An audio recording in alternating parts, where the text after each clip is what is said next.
Hi, I'm Dr. Perry Sexton of Encinitas Family Care, and today we're going to talk about some common muscular injuries that I see very often in my office. First one I want to talk to you about is rotator cuff injuries. Now, whenever you see a doctor, very often they only treat your pain, but two of the important things that they need to address are, one, inflammation, and two, the stretching that's involved. And specifically today, I want to talk about the stretching that's involved with the recovery of a rotator cuff injury. First thing that I want you to do for the rotator cuff is I want you to stand next to a wall, about as close as you can get, and I want you to slowly walk your fingers up the wall. By doing this, you should reach a point where it becomes slightly painful. At that point, I want you to try and go just a little bit farther. If your stretching doesn't hurt, it's not stretching, it's acting. What I want you to do is get a little bit of pain in there. And after you've reached that, hold it for about 30 seconds and slowly walk your fingers back down. There should be no quick movements in stretching. That's going to cause injury. The next thing I want you to do is I want you to turn so you're facing the wall. As you do this, I want you to walk those fingers up again and lean forward, again causing just the slightest amount of pain and pushing yourself forward. Remember to keep breathing as you're doing this stretching. That's going to keep you from fainting.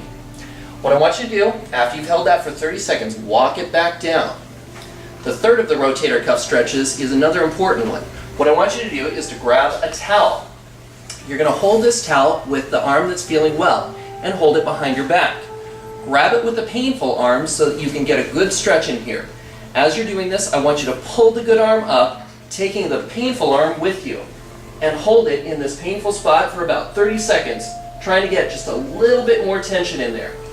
After you've held this for 30 seconds, I want you to slowly let it back down. And that's the end of your stretches. What you should do is, if you've had a recent injury or if you've been having pain in the rotator cuff, I want you to do this 3 sets.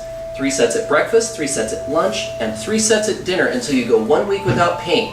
Then you can do 3 sets once a day just to keep a good bit of flexibility in these muscles so that you don't re-injure that rotator cuff.